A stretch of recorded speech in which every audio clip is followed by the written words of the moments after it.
Welcome to Pathways to Peace, creating peace inside and around us with emotional intelligence, or EQ. With your host, Matt Perelstein.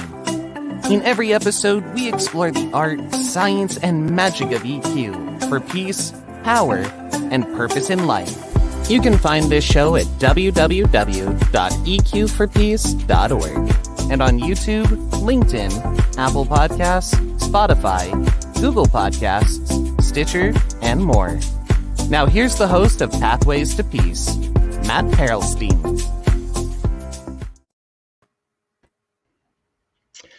Hello. Here we go. Rock and roll.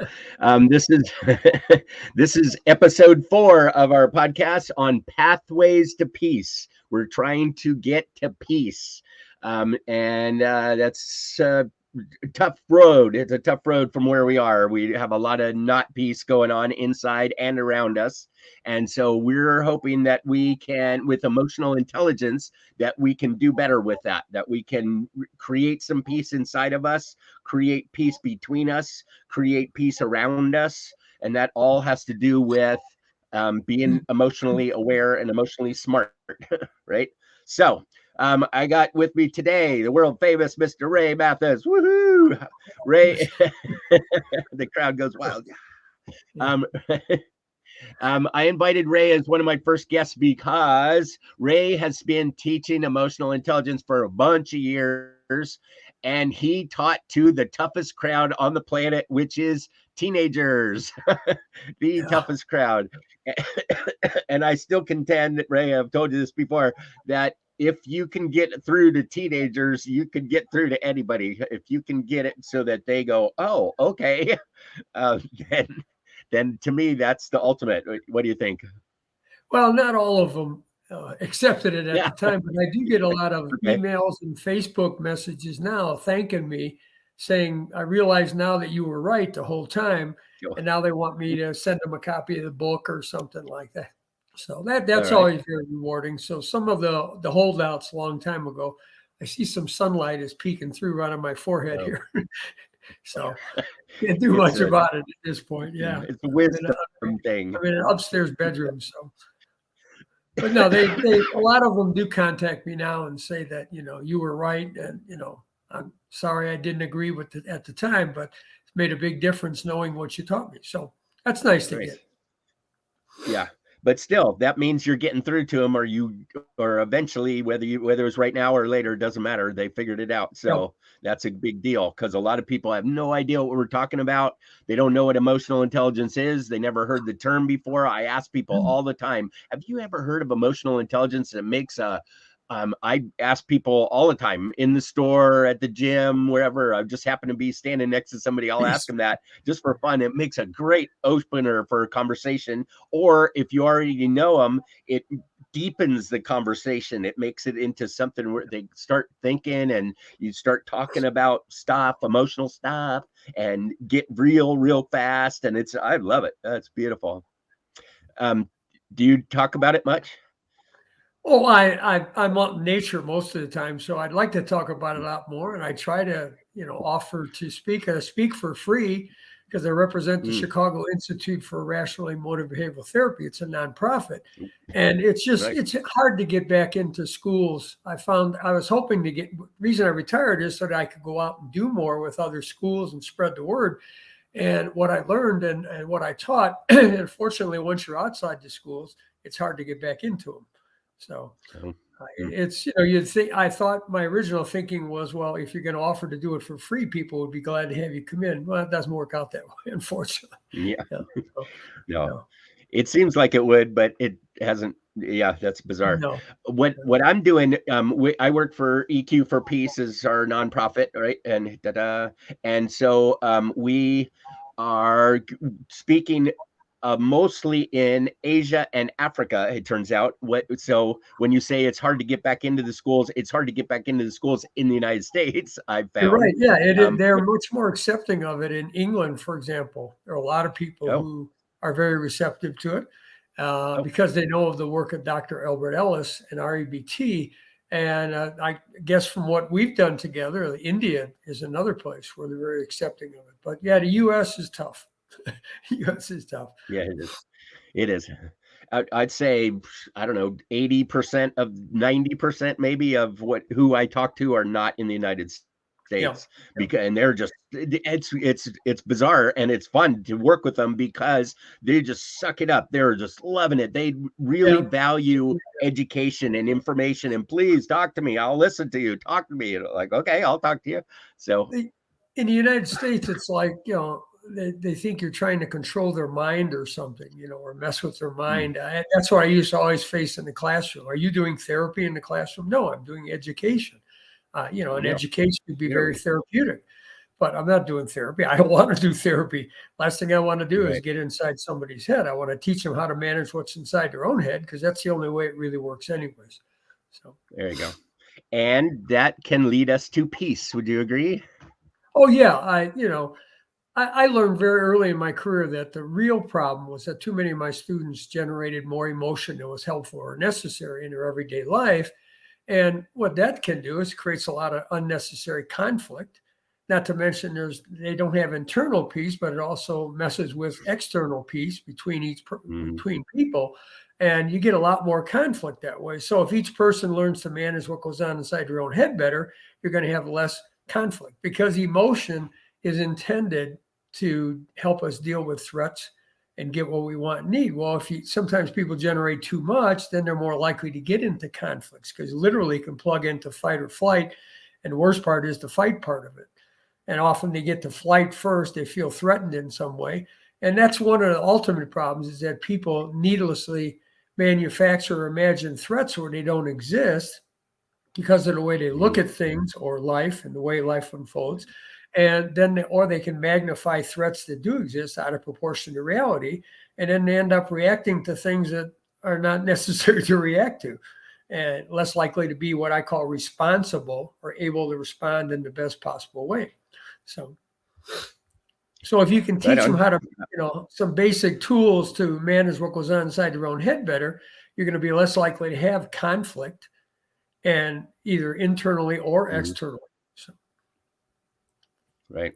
Right. That's the basis of our nonprofit. That's the point of why we're here. That's why we're talking pathways to peace through emotional intelligence. That exactly. You summed it up beautifully. And it is very, very definitely educational. It's very definitely educational. It turns out that in our schools that we don't teach much about our emotions. I was personally was pretty disappointed with my education after going all the way through high school and college. And then at the end of it, I was like, that is that it? What? Wait a minute, we missing something. What about me? What? I still don't know how to deal with me, inside me, around me. How do I do this life thing? I don't get it. And so I was pretty disappointed, and found out afterward. And since then, I've been like, this is important, you guys.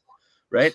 yeah, even with, right about the time I retired, social emotional learning became a big thing in schools. But Yeah. even now, even though schools have a curriculums, they really don't even get to what I call the big lie. That's one big thing they eliminate. It's more about acceptance and awareness of emotions. But there's a commercial on TV from creditrepair.com, I think it's called. And it says, what's the point of knowing your credit score if you're not going to do anything to fix it?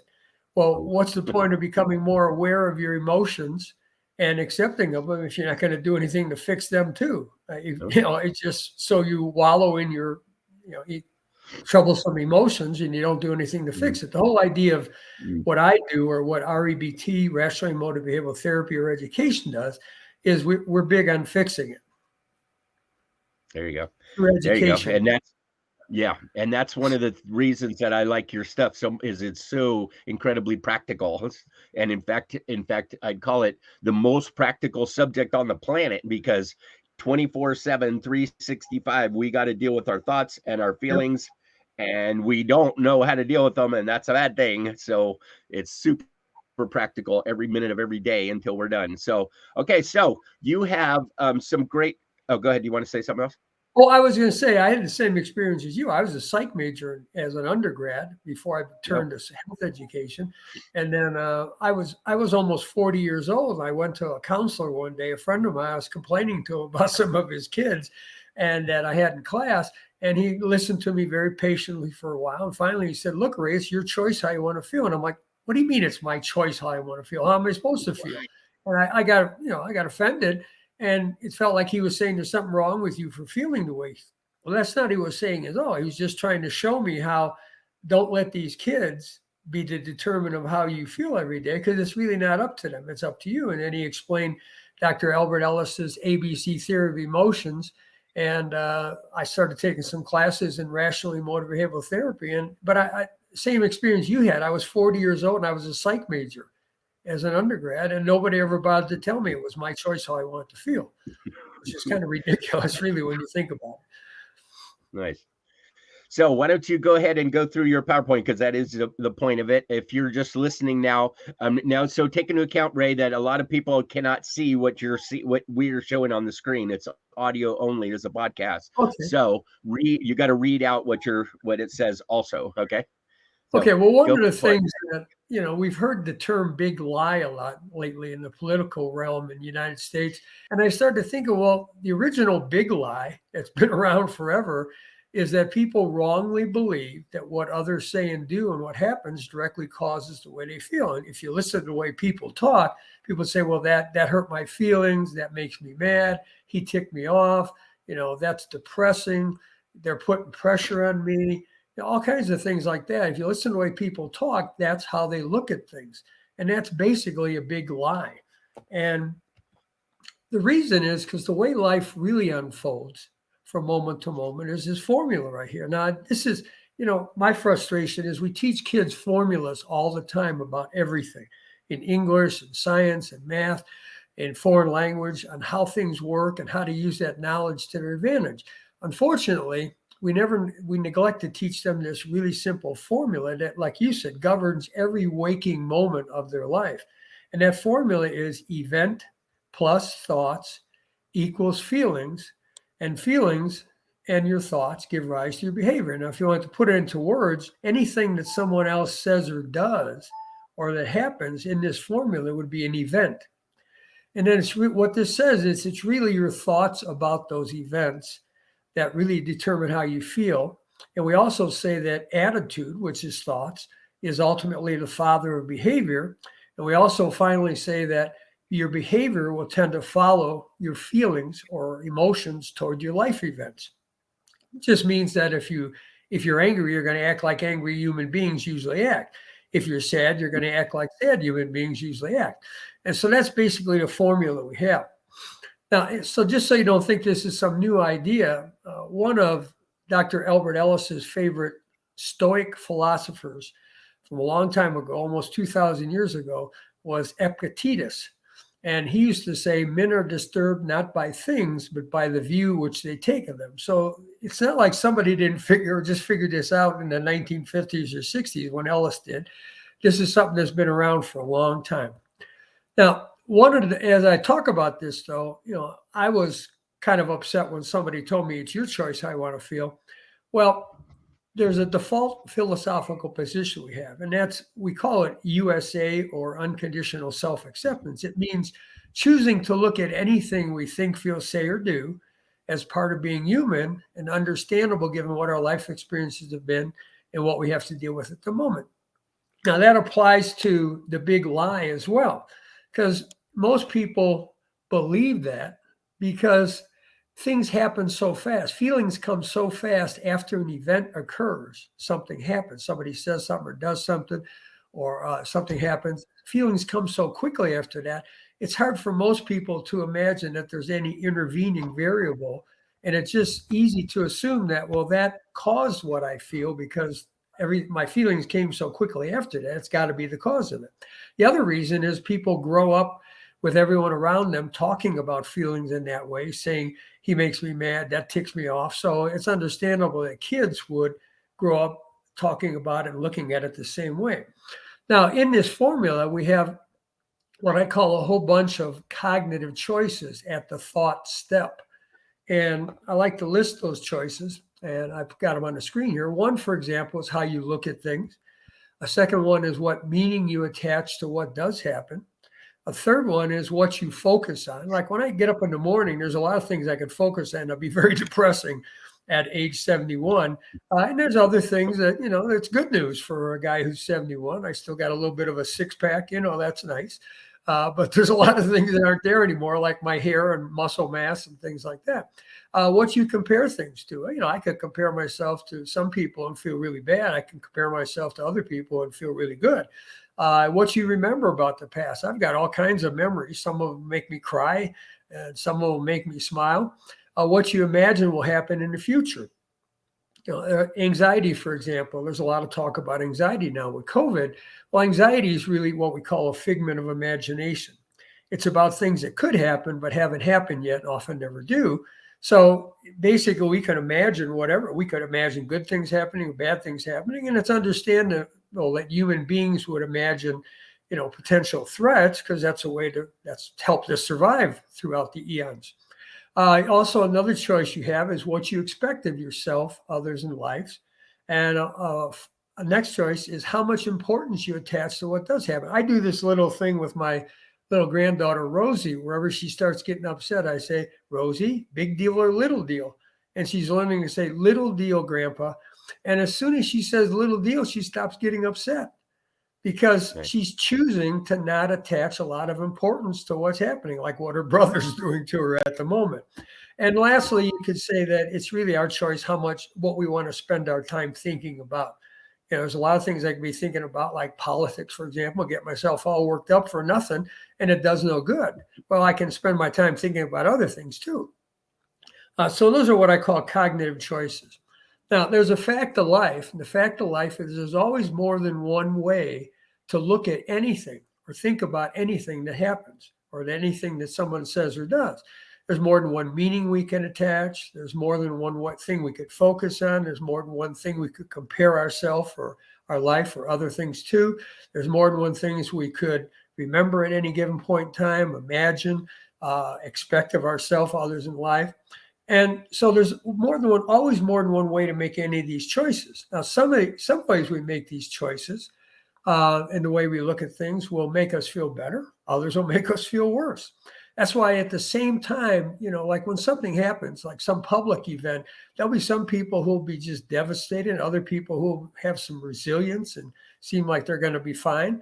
It's true with anything. People get cancer. I remember a friend of mine named Lisa. She got cancer, and she said, I'm going to be okay. I'm going to make it through this. I'm going to get through this. And she did. And other people would probably be devastated, and just think it's the end of her life. So there's always ways you can look at things. Some will be multiple ways. Some will make you feel better. Some will make you feel worse. Some will make it easier to cope or deal with what you don't like. Others will make it harder. But the whole point is you always have a choice. And because the way you choose to look at things really causes how you feel, that's why my friend many years ago, almost 31 years ago now, told me it's your choice how you want to feel. And I also remember reading an article many, many years ago, because I was a health teacher. It was about cardiac rehab.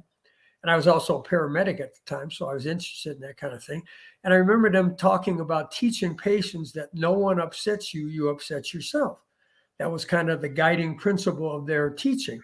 And I used to always try to encourage kids to adopt the attitude, you're responsible for how you feel, not others. Don't leave it up to them. You have the power to control how you feel and control your emotional destiny. Take that power. Remind yourself, I'm responsible for how I feel, not them. And the other one, I used to try to encourage them to think and say to themselves, it's not their job to make me feel better. It's mine. Okay, well, those are the few. You asked me to have a few slides. I had a few slides. I could say a lot more, but that's basic. Now, and a big part, remember I said originally that part of the problem is we generate too much emotion needlessly, more than is helpful or necessary. Well, part of the reason we do that is because we perceive threats and look at things in a way that creates some threats that really aren't there. One of them is to think that other people and what they say and do have somehow control over our emotional destiny, and we're feeling bad, so they needlessly become a perceived threat. Well, they're really not. They're not a threat unless you give them that power by believing the big lie, which is that what they say or do makes me feel this way, or what happens makes me feel this way. That's what makes it a threat. Well, by learning that the big lie is there and correcting that and starting to say, look, it's my choice how I want to feel because it's my choice how I want to look at things. and there's always more than one to do that. And by telling yourself it's no one upsets me, I upset myself, that takes away that unnecessary threat. And then you're more likely to have not only internal, but external peace with other people. If everybody did that, we would, in marriages, for example, I always tell people in a marriage, it's very important that each person take personal responsibility for how they feel and not put that on someone else. A lot of marriages end because people go into it thinking this person's supposed to make me happy. And then years later, you're not happy. And then, well, who do you blame for it? Because you believe the big lie that it's their job somehow to make me feel happy. Well, no one can. I can't make my wife happy. She can't make me happy. I tell her that all the time. She says, when we first got married, she used to worry about this a lot more. She doesn't anymore. But she used to say, well, I'm afraid you won't be happy and you won't want to be with me. It's not your job to make me happy. That's my job. You can't do that. You could be the greatest woman in the world, greatest wife in the world, greatest companion in the world. I could still find a way to be unhappy because that's my choice. It's not something you have control over. Now, if each person went into a relationship like that, it'd be a lot easier for people to, have longevity in their relationship because you wouldn't be blaming. Because when people break up, it's because they blame someone else for how they feel. That's just not the way it works. That's the big lie. Okay, should I put my book up here now or?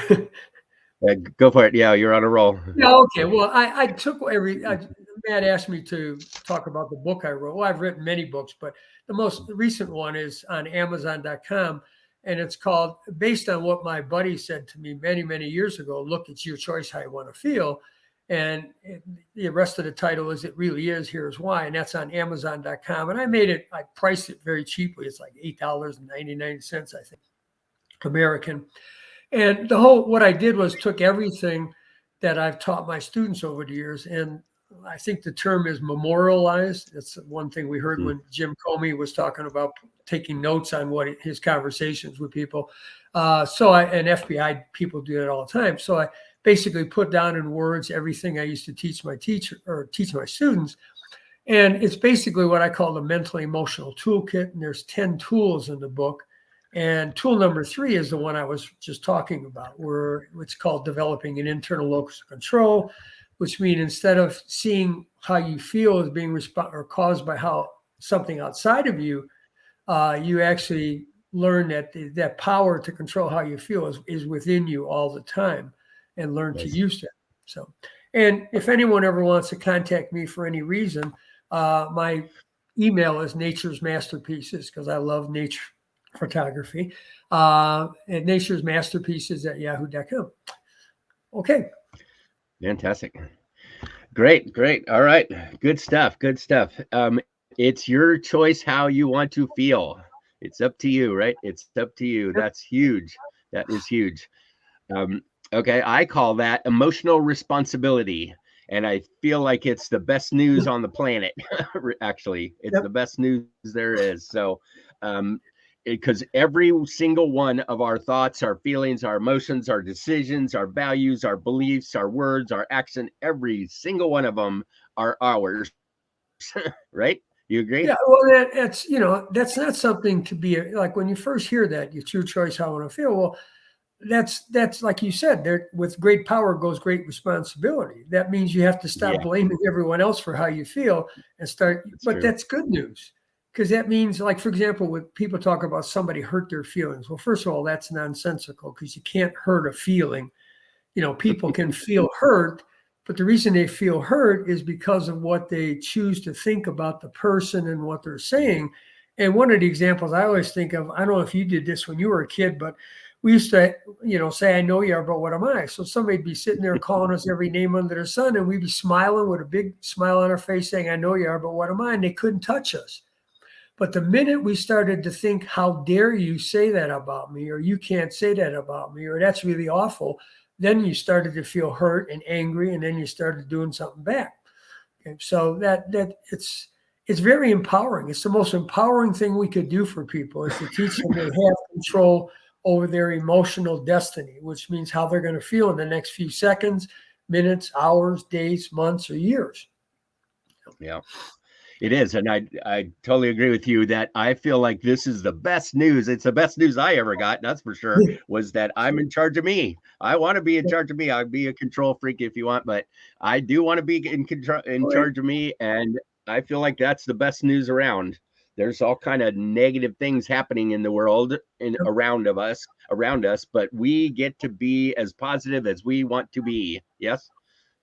Well, the idea has been around for a long time. It's never been adopted by enough people because they're too busy believing the big lie. And, for example, the serenity poem or prayer, grant me the courage to change things I can, the serenity to accept things I can't, the wisdom to know the difference. Well, so people have recognized forever that we have a lot of things. We do control how we think, feel, say, or do things, but we never control how other people do. And unfortunately, people spend most of their time trying to control what other people think, feel, say, and do. And that's why it doesn't work, because it's innate for human beings. If somebody tries to control what you think, feel, say, or do, it's innate for you to naturally rebel, even if it doesn't make sense to. Even if what they're trying to tell you makes sense, it's naturally for you to rebel because it feels like a threat. It's what we call a threat to your symbolic self. That person you want to be and be seen as by others. So somebody's basically telling you something about the way you think, feel, say, or do things is wrong. Well, that becomes a threat. And instead of saying, oh, well, okay, I understand, that's a good idea. Instead, you very often will double down on what you believe. And we see a lot of that happening right now in society, in politics, for example, where rather than people say, okay, yeah, I understand what you're saying, and I'll take that into consideration, they double down on what, and it's just gotten crazy. I mean, people are just believing some things which are just totally nonsense and not based in reality at all. So, yeah. True. And I don't, the big lie sounds like, in this context, that it was kind of malicious and, that they lied to us, and we're upset about it, kind of thing. I do feel like, tell me how your opinion on this, because it's just our opinion and not a thought, right? It's a thought that I choose to have, is that most parents want to be as good of parents as they can be. They want to have, be loving, and they love their kids and they want the best for their kids and that sort of thing. However, a bunch of them also have issues, and they're coming across, they might want to be loving, but they're not, or some of them are just plain awful. But for the most part, I think it's ignorance, not apathy, which means I don't think their parents knew. My parents didn't know. I asked them; they didn't know. Of course not. We don't learn about it in school. Our parents didn't teach us because they didn't know, and we sure better not deal with emotions at work, right? So how are we supposed to learn this stuff? Well, that's the challenge we have right now, getting the word out. For example, when I contact schools, many of them have a coordinator for social emotional learning. And unfortunately, when I come in and I understand this because I was on the inside at one time when somebody would approach me to, hey, I'd like to come in and talk to your students about something. Well, in a little way, in some ways, that feels threatening too. It's kind of like, it's easy to take that and say, well, what do you mean? You don't think I'm doing a good job? So, I have the same problem now. I'm the outside trying to come in and add something to their curriculum, and it's not always received the way I'd like it to be. And what you were talking about before, that's why we have unconditional self and other acceptance. And unconditional other acceptance just means that, I choose to see what other people think, feel, say, and do, even if I don't like it and don't agree with it, as understandable and part of being human based on what their life experiences have been. Well, based on what their life experiences have been, it's understandable that they have believed the big lie because they've grown up with it. So that's understandable. Now, the question is, where do we go from here? Do we keep believing the big lie, or do we want to somehow try to change it for everyone's sake? Right. And it is for everyone's sake. I totally agree that if we feel like they did it to us, then we got to do something to them or something like that. And that doesn't go well. That's where we're imagining or perceiving a threat where it really doesn't exist, or magnifying one out of proportion.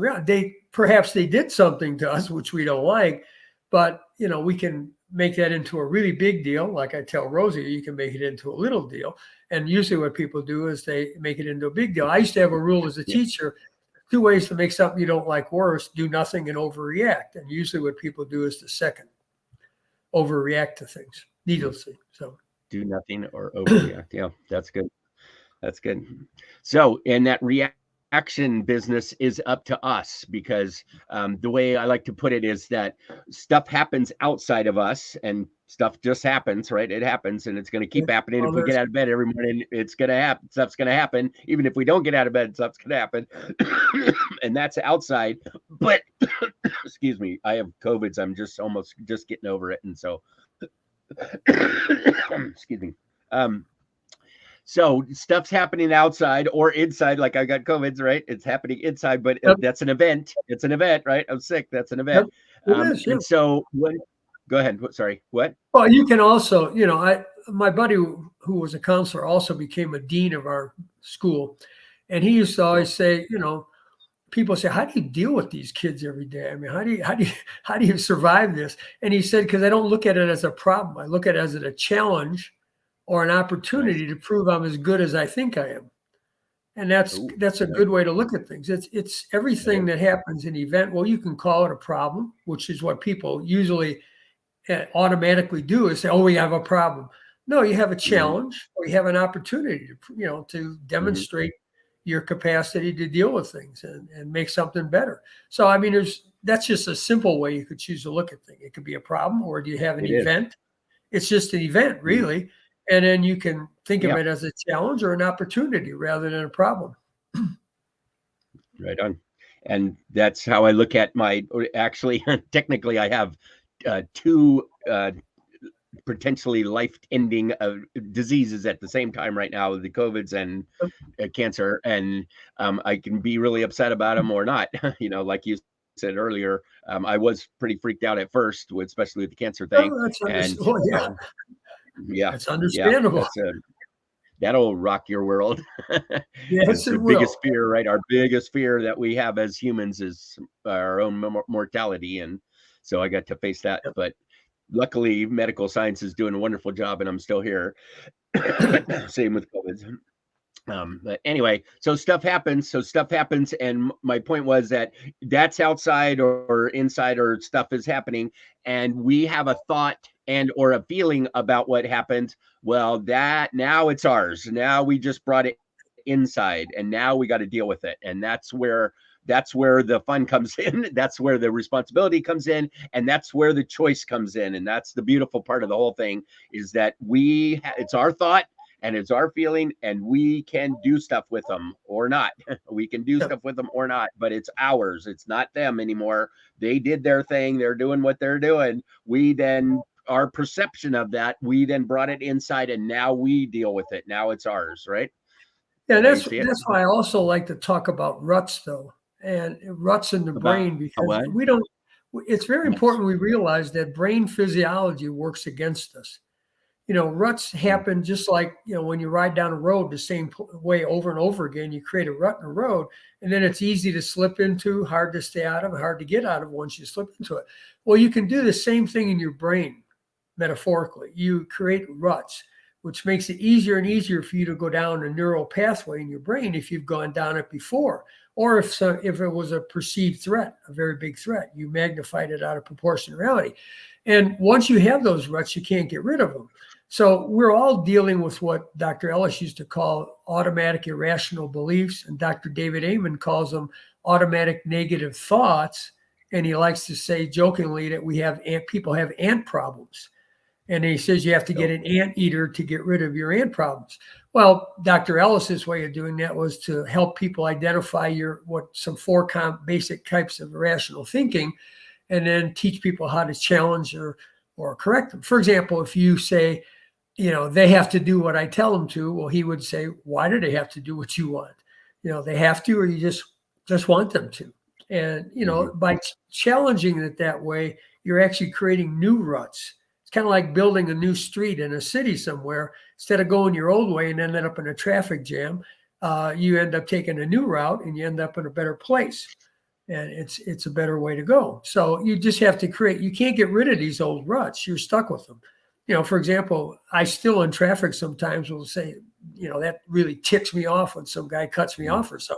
Well, then I have to know he doesn't tick me off. I tick myself off. And why would I tick myself off? It's not going to change anything. It doesn't make any sense. Yeah. Well, I mean, but we all deal with those ruts, and we're not quite as free as we like to think we are, unless you acknowledge that you have ruts, and that's a normal part of brain. Ruts are a good thing or a bad thing. It depends on what thoughts or feelings or actions they lead to.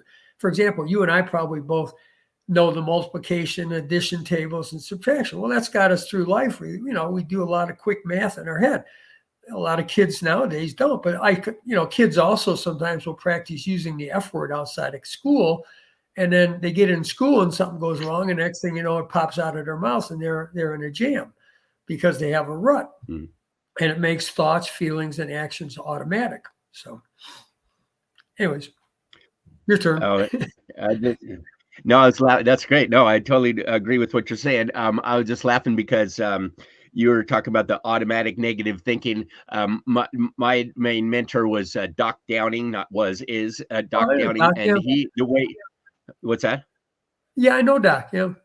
We used to converse a lot on Facebook or on emotional intelligence. Yeah. Right, and he puts things really simply that even I can understand. Just sums it up beautifully. And that automatic negative thinking, he calls it DRPDA. It stands for dirty, rotten, pooty-doo attitude. A dirty, rotten, pooty-doo attitude, which means you think negative. We think negative first, usually. And that's true. That's true.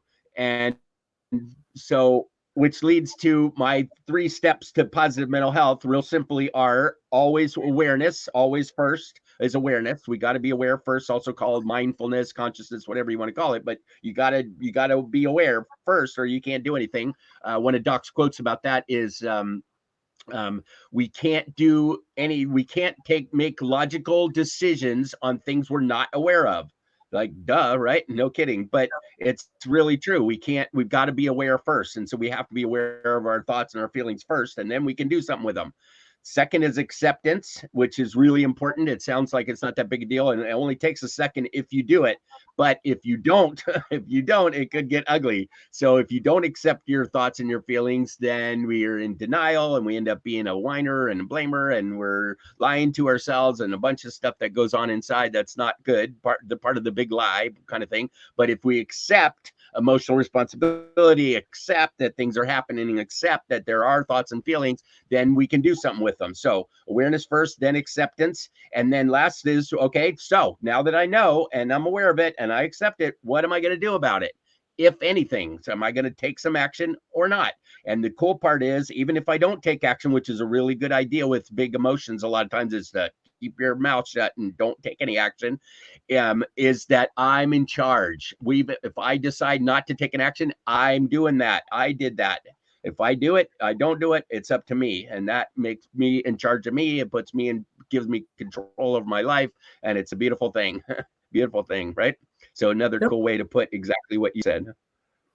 Well, and there's times when I still, react the way I have in the past and slip into my old ruts, and I'll get upset, I'll get mad, but then I can turn it off real quick too, because then some of those new ruts, I can plug into those and remind myself, no one upsets me, I upset myself. And but there's times it's just because I have all those old ruts and there's no way you can get rid of them. And it's kind of like a city having streets, and they don't rip up the old streets. They're still there. And sometimes people take the wrong way and end up in the same jam they used to get into before. And so you just back up and take the new way. It just takes practice. Like anything else, you want to get good at it, you have to practice. So. Yep. All right. So we could, we could go on and on and on, right? We've got hundreds and hundreds of slides and books and all kinds of cool stuff about this because it's so important. Both of us have the same burning desire to get this across to people, that it's so important that you realize that you are in charge of you, that your inside world is yours and you can do stuff with it. And it's not rocket science. It's not particularly complicated, but sometimes it's not comfortable either. It's not it's not fun. It's not always fun, but it's got to get done. One of my hashtags. So See, we got thoughts, we got feelings, we decide, we act. Go ahead. When I see all these stories on the news about suicide being such a problem, and with veterans and other people in general, especially since COVID came along, and then they talk about school shootings, I'm sitting here thinking there's ways to prevent all this. An ounce of prevention always has and always will be worth a pound of cure. And we're just not doing some of this. You know, I've been in schools and I've had students come through who quite frankly scared me, or I scared myself over the way they were. But we've got to do something with those kids. But what happens very often in schools, people make a lot of mistakes with those kids, and then by the time they leave, there's somebody who might come back with a gun and take people out because they've built up this grievance. And part of it is because they keep secrets, and when people keep secrets, it allows them to replay thoughts they have, irrational thoughts in their head over and over again, and create very deep ruts. And then those simple thoughts start to feel like facts. Those simple opinions about themselves, others, and life start to feel like facts. And then they could end up thinking that it makes sense. It's what I call irrational logic.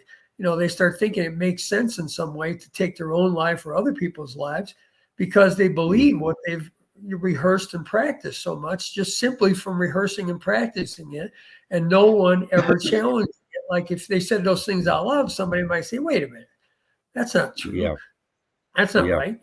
Why are you looking at it that way? But they don't get that when they do it to themselves. And they'll sit there in a room by themselves somewhere and just rehearse and repeat stuff and just ruminate and like a broken record. And then pretty soon a lot of crazy things start to make sense to them and seem to make sense. So. Yep. And they take their awareness of their upsetness and take some action that is a very, very bad action. It's one of my mentors once taught us a rule, and he said when somebody's awfulizing, which means taking something that's unpleasant, inconvenient, or uncomfortable, and turning their thermostat up in their mind to awful, like it's the worst possible thing. He said when somebody's awfulizing, the last thing they need is someone agreeing with them. So meaning that we should challenge that and question that and say, is that awful or is it just unpleasant? Well, that's what people do in their own minds when no one challenges them. They get to awfulize and make a little a mountain out, what we used to call, my grandfather used to call making a mountain out of a molehill. And pretty soon molehills start to look like mountains. And then, people are motivated to take action either against themselves or other people. So first we got to get them to have that unconditional self-acceptance and let them know we have unconditional other acceptance. So they're willing to talk about what goes on inside of them so we can do something to help them deal with that better. So that's why one of the first things we always do with people is try to encourage them to have unconditional self-acceptance. So. Right. Yeah. One of the, we got to end here pretty quick, but one of the, shootings in California, while the guy was shooting, someone yelled out, "Why are you doing this?" And he yelled back, "Because I'm angry."